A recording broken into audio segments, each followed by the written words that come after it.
नमस्कार। राधे राधे, हर हर महादेव। मैं आपका आचार्य देव। आज इस वीडियो में बात करेंगे मकर संक्रांति पर्व पे। बहुत वीडियो आपने देख रखे होंगे, ये थोड़ा डिफरेंट चीज़ों को लेके चलेगा। इस वीडियो पे थोड़ा डिफरेंट तरीके से बातें होंगी जो आप कनेक्ट कर सकते हैं, आपसे कनेक्ट होंगी और आपको कनेक्ट करना चाहिए। ठीक है। मकर संक्रांति को कहते हैं कि देवत्व के दिन, उत्तरायण के दिन आरंभ होते हैं, पवित्रतम दिन आरंभ होते हैं, देने के दिन आरंभ होते हैं। सूर्य नारायण मकर राशि में जब गोचर करते हैं तो सूर्य के मकर में गोचर करने को मकर संक्रांति बोलते हैं। सिंपल सा वर्ड है, मकर में गोचर करना। इसके पहले धनु में गोचर कर रहे थे, धनु संक्रांति भी आप बोल सकते हैं, लेकिन सर्वाधिक महत्वपूर्ण घटना ब्रह्मांड में जो मानी जाती है वो मकर संक्रांति को लेकर मानी जाती है। क्यों? ऐसा क्या है मकर संक्रांति में? जब भी हम अपने परंपराओं को भूलते हैं ना, उसी वजह से हमारे घर टूटते हैं। तो परंपराओं को ना भूला जाए। सूर्य जगत आत्मा है। सूर्य को पिता की संज्ञा से विभूषित किया गया है। नवग्रहों में देखें तो सूर्य शनि के पिता हैं। सूर्य देव शनि देव से मिलने के लिए इस राशि में प्रवेश करते हैं।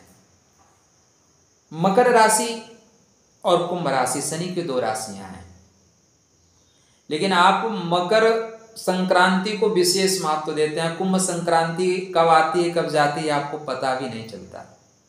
कारण क्या है? देखिए, एक सामाजिक कारण है, एक आध्यात्मिक कारण है। दोनों कारणों पे हम क्रमशः चर्चा करेंगे।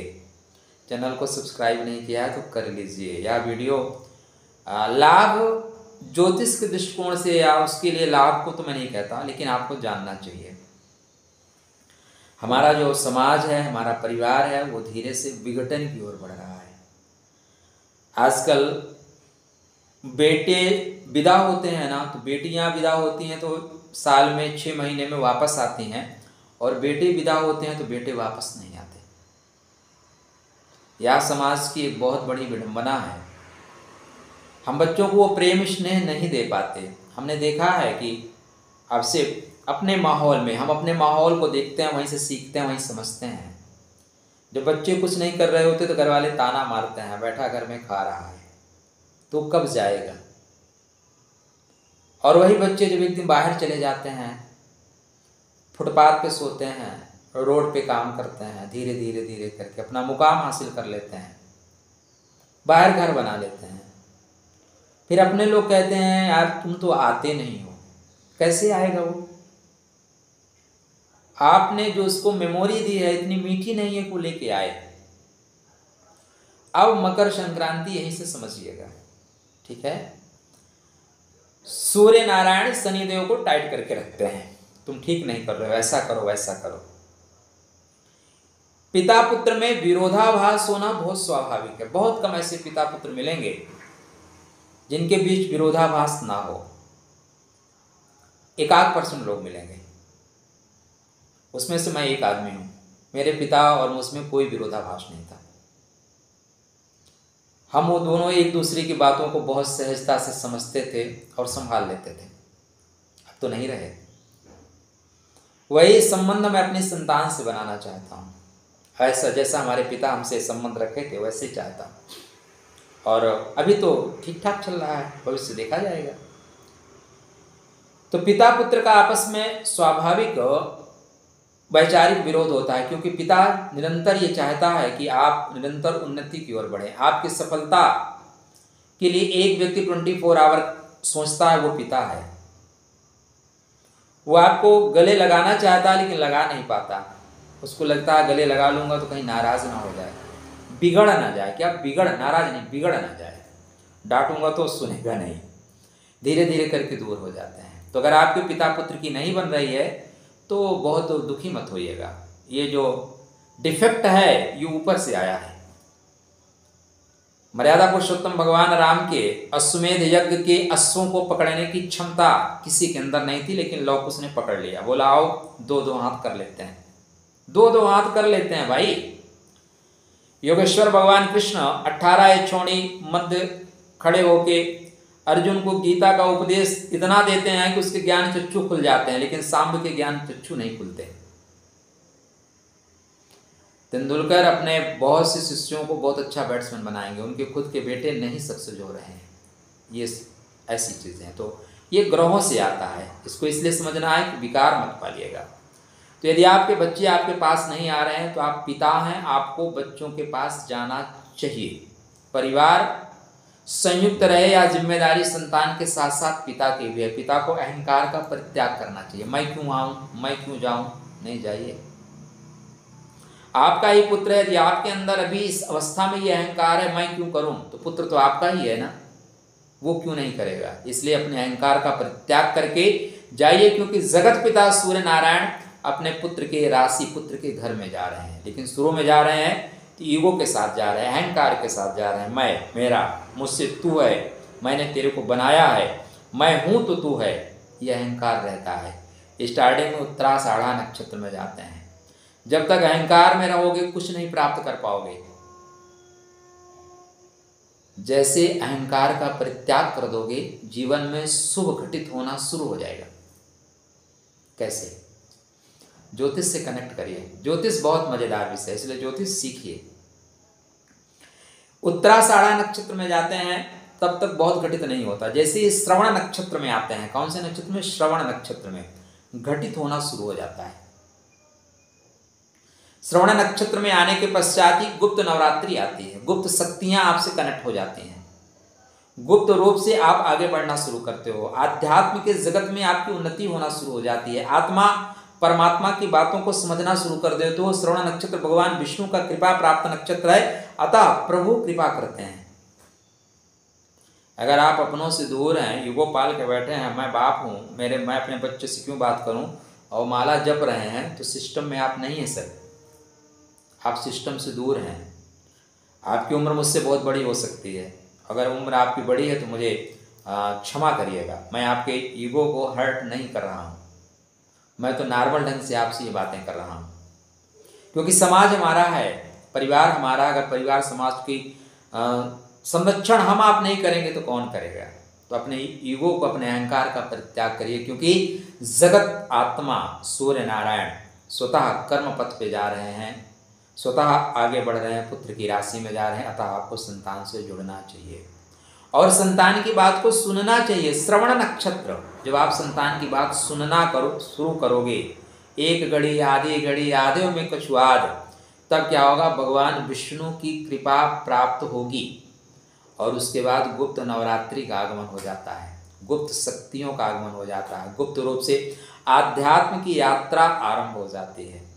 और इसी गुप्तता के साथ आपको बसंत पंचमी का पर्व मिलता है। बसंत पंचमी और किसी नवरात्र में क्यों नहीं आती? इसी ही नवरात्र में क्यों आती है? कोई ना कोई तो विशेष प्रयोजन है। ठीक है, अब आपके बर्थ चार्ट नहीं, आप किसी इंडिविजुअल उस पर बात नहीं करेंगे, राशि पे, लगन पे। सूर्य नारायण जगत आत्मा है, सूर्य नारायण आत्मा के स्वामी है, आत्मा का स्वामी कर्म के पथ पे अग्रसर है। शनि का जो मकर राशि है, संन्यास की ओर बढ़ने वाली राशि है। सम्यक न्यासः इति संन्यासः। घर छोड़ देने को संन्यास नहीं कहते, जिम्मेदारी से भागने को संन्यास नहीं कहते। सम्यक रूप से सभी चीज़ों का निर्वहन करते हुए चलिए, उसको संन्यास की संज्ञा से विभूषित किया गया है। ठीक है, तो हर चीज़ की अपनी जिम्मेदारी को निर्वहन करना होगा। आध्यात्म के क्षेत्र पे ज्ञान का होना बहुत आवश्यक है। वीणावादनी के आशीर्वाद की प्राप्ति बहुत आवश्यक है। तो बसंत पंचमी माँ वीणावादनी का आविर्भाव का दिन है, उनके अभ्युदय का दिन है, उनको अपने जीवन में ग्रहण करने का दिन है। तो इस दिन उनको ग्रहण करिए। ज्ञान वो जो आत्मा और परमात्मा के संबंध में बीच में पड़े हुए अवरोधों को समाप्त कर दे। तो मकर संक्रांति मिलन का पर्व है। खिचड़ी बोलते हैं ना, खिचड़ी। हम अपनी परंपराओं से दूर हो रहे हैं। आजकल हम अपनी परंपराओं को मनाने में ना पिछड़ापन महसूस कर रहे हैं। हमारे दिमाग में थोप दिया गया है, यदि आप अंग्रेजी नहीं बोलेंगे तो आप पिछड़े हुए हैं। अभी मैं एक जगह गया था, बड़े संभ्रांत लोग थे, तो मुझे इंग्लिश में वो बता रहे थे। मैंने उनसे एक ही प्रश्न किया, सर आप कहाँ, आपका जन्म कहाँ हुआ है? उन्होंने कहा उत्तरांचल में। मैंने कहा मैं प्रयागराज से हूँ। फिर ना तो आपका बाप अंग्रेज ना हमारा बाप अंग्रेज, मैंने यही वर्ड यूज़ किया। मैंने कहा ना आपका बाप अंग्रेज ना हमारा बाप अंग्रेज, फिर अंग्रेजी की टांग क्यों खींच रहे हो यार? हिंदी में बात करो ना, मदर टोन में बात करो। वो अपना कुछ प्रोजेक्ट लेके आए थे, मैंने उनको भगा दिया। हमने कहा ऐसे व्यक्ति को भेजो जो मदर टोन में बात कर सकता है। अब वो व्यक्ति पूरी जिंदगी अपनी मदर टोन की महिमा को समझेगा, क्योंकि उसके हमारे थ्रू उसका प्रोजेक्ट आगे बढ़ना था। प्रोजेक्ट हमने वहीं फिनिश कर दिया, एक उसकी गलती की वजह से। तो आपको अपने मदर टोन को पकड़ना होगा। आप अपनी मातृभाषा को नहीं पकड़ोगे तो कौन पकड़ेगा? तो बहुत चक्करों में मत पड़िए। अपने परिवार को लेके पूजा पाठ में जाया करिए। मैं इस समय बेंगलुरु में हूँ, तो मैंने यहाँ देखा बच्चों को बढ़िया धोती पहने हुए, कुर्ता पहने हुए, पोंगल मनाते हुए, पूरे परिवेश में, पूरे संस्कार में अच्छा लगता है। जब आप लोगों को लेके जुड़ोगे ना, बच्चों को क्या पता, आप खुद जीन्स पैंट और टी शर्ट पे हैं तो बच्चे धोती कुर्ता पैजामा कैसे पहनेंगे? वस्त्र, ये मत कहिएगा वस्त्र का कोई असर नहीं होता। वस्त्र का असर होता है सर। आप जिस प्रोफेशन में हैं उसके अनुरूप वस्त्र ना पहन के देखिए। मैं पंडित जी हूँ ना, मैं जीन्स और टी शर्ट पहन के आपसे मिलने आऊँ, आपको कैसा लगेगा? वहीं कुर्ता पैजामा धोती कुर्ता पहन के आऊँगा आपसे मिलने तो आपको अच्छा लगेगा। ठीक, कोई IAS अधिकारी अगर आपको पैजामा कुर्ता में नजर आए तो IAS अधिकारी नहीं लगेगा, नेता लगेगा। और कोई नेता कोट पैंट में आया तो की लगेगा, है? तो जैसे हमारा परिवेश होगा वैसे ही आपके प्रति लोगों की भावनाएं बनेंगी। इसलिए वस्त्र बहुत महत्वपूर्ण है। प्रथम परिचय तो हमारा व्यक्ति से सामने सामने होता है ना। तो यह जो मकर संक्रांति है, इकट्ठा परिवार को एकत्रित करने का पर्व है, सबको साथ लेकर चलने का पर्व है। शोषित, वंचित, पीड़ित सबको साथ लेकर चलिए। जीवन में अगर आपको खुशी रहना है तो आप ये काउंट करिए कि परमात्मा ने आपको क्या क्या दिया है। और जीवन में दुखी रहने का मन हो तो आप ये काउंट करिए कि पड़ोसी के पास क्या है और आपके पास क्या नहीं है। आप दुखी हो जाएंगे। परमात्मा ने आपको बहुत कुछ दिया है। आप अपने नीचे देखेंगे तो पाएंगे कि 80% लोग, 40%, 50% लोग आपसे बुरे कंडीशन में जी रहे हैं। ठीक है, तो उस परमात्मा को शुक्रिया अदा करिए, परिवार को एकत्रित करिए। और यदि आपको परमात्मा ने कुछ दिया है तो बांटना सीखिए सर। जितना आप बांटेंगे ना, परमात्मा उतना देगा। आप बांट के तो देखिए, मज़ा तो बांटने में है, मज़ा तो देने में है। तो मकर संक्रांति के पर्व की मंगलमय शुभकामना। खुश रहें, स्वस्थ रहें, मुस्कुराते रहें। प्रयागराज में आप जा रहे हैं तो जाइए, सरकार ने बड़ी अच्छी व्यवस्थाएं कर रखी हैं। मैं नहीं हूँ प्रयागराज में, और हमारी टीम ने मैक्सिमम आप लोगों में से जिन लोगों ने बुक किया होगा 2-3 जगह व्यवस्था कर रखी है। तो बुक उन्होंने उनके अपने क्षमता अनुसार काम आपके लिए कर रहे हैं। वहाँ पे जाइएगा तो शिकायत लेके मत जाइएगा। बहुत सेफ जोन के आदी हैं तो मत जाइएगा। पवित्रतम स्थान पे आपको रहने को, सर ढकने को जगह मिल जाए वही पर्याप्त है। जब आप शिकायत लेके नहीं जाएंगे तो बहुत कुछ प्राप्त करके आएंगे। जब आप शिकायत का पिटारा लेके जाएंगे ना, बाकेट में गंदगी भर के जाएंगे सर, ना कोई पानी नहीं डालेगा, कोई दूध नहीं डालेगा। स्वच्छ करके जाइए। बहुत सी एनर्जी है सर वहाँ पे, बहुत अच्छी सकारात्मक चीज़ें हो रही हैं, लेके आइए। आपके लिए मंगलमय शुभकामना। हर हर गंगे, जय श्री कृष्ण।